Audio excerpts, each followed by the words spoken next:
Jules here, back for 2 days of the 31-day challenge by Anthony. Today I am combining prompt 17, what is your go-to tarot book and why? And prompt 18, which tarot decks give you the most insight from the imagery and symbolism, because the two are connected. The main go-to book that I have chosen is the Fifth Spirit Tarot Guide. This book is phenomenal. It is my #1 go-to. Charlie Claire Burgess, the creator, is fantastic. Their writing is magical. Their associations towards tarot and real life, or associations between tarot and real life, are so tangible and accessible. I just love it. This book has opened up my perspectives on tarot 110 billion%. I feel like it's allowed me to view my practice in a brand new way that is really, really magical and far more inclusive and expansive than when I first picked it up. And I'm so grateful for that. And associated with that, a deck that has imagery that really speaks to me is, of course, again, the Fifth Spirit Tarot. Charlie Claire, their work is so incredible. They have created something really magical with this deck and this book. I just love their interpretation of the Emperor. This particular card expanded my understanding of what the Emperor means and represents, and has really helped me rehabilitate my relationship with this card. Another card that really helped me in my interpretation was the Hierophant card. I believe this is the depiction of the woman who is currently the Librarian of Congress, if I remember correctly. It's pretty amazing, and I love the idea of a library and books and open access to new understanding and learning, and the collaborative sharing nature that the Hierophant can take on rather than hierarchical top-down. I've talked about this a billion times, but it really has shifted my understanding of the card, and I really appreciate it. Another card that I love from this deck is the Devil card. I love that this card depicts a puppeteer moving kind of gender normative stereotypes around men and women and what roles they should maintain. This looks like it's straight out of the 1950s Leave It to Beaver, and I just love that. I feel like it's a really, really great interpretation of the ways in which we are kind of controlled and managed by societal expectations, and it's so lovely when we can take a pair of scissors and snip those strings and create something new for ourselves. I also love this Death card with all of the cycles of life going through from infancy all the way to old age and the different stages and phases that go in between those points. It's really, really magical. Also, can I just say how much I adore Fred Rogers as the King of Cups? He embodies this energy so beautifully, and it's the perfect interpretation for this card.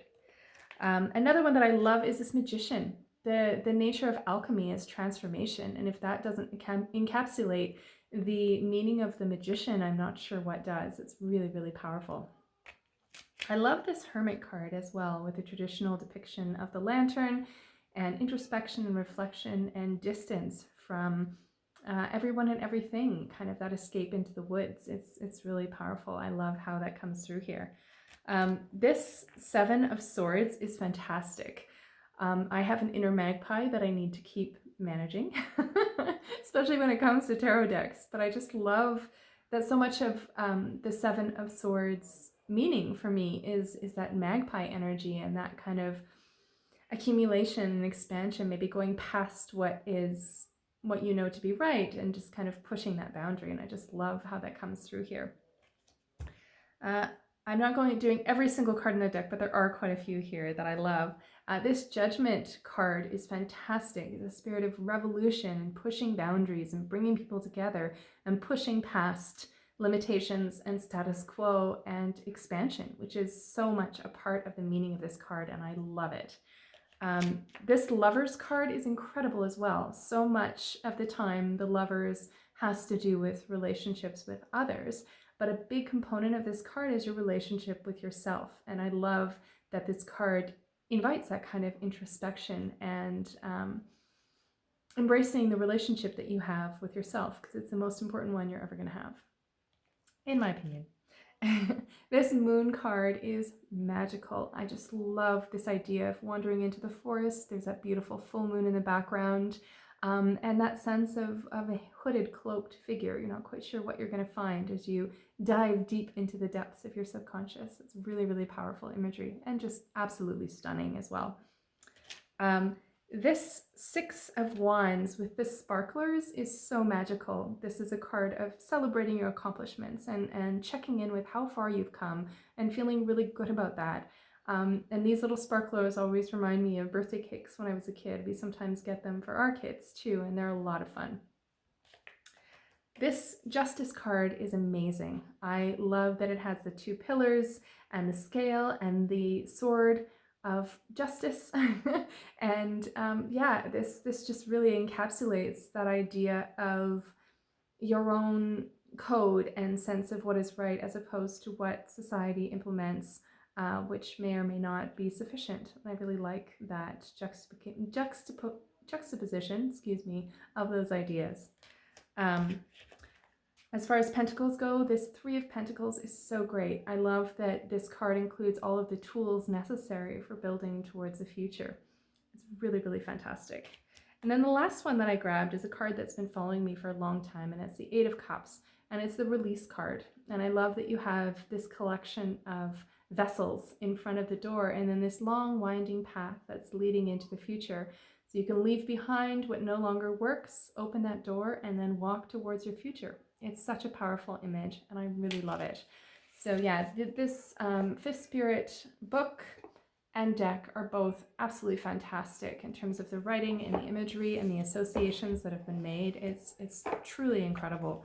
The other deck, excuse me, that I wanted to give a mention is one that I've been working with a lot recently, and it's the Somnia Tarot by Bruno.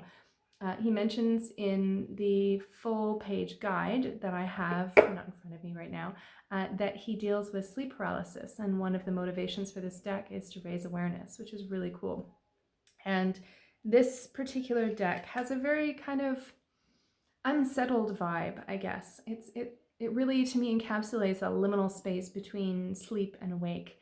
And I deal with a lot of really bad nightmares and a lot of sleep issues, and so I'm very familiar with that space. It's not exactly comfortable, but seeing it represented so beautifully in these pictures actually brings me a lot of comfort. So you've got the Five of Wands here with everything being blown out by those beautiful bellows. Yeah, there's so many stunning cards in here. The Queen of Swords and the traditional imagery on the chair, but with all of the fabric draping and everything, it's really magical. Yeah, there's so many really incredible cards in this deck. I didn't pull out any specific decks to show off, just the basic general vibe. And as I said, it's kind of a little bit off-center and inhabits that kind of liminal space, which can be a bit unsettling, but also comfortable if you're someone who navigates that space on a regular basis. And now I don't deal with sleep paralysis, but my husband has often joked that I could make a career in Hollywood writing horror movies about my dreams, which tells you a little bit about the nature of them. He certainly gets an earful on a regular basis. Yeah, so that is my main go-to book, and the two decks that have the most evocative and significant imagery for me right now, and I would love to know what your picks are. Thank you.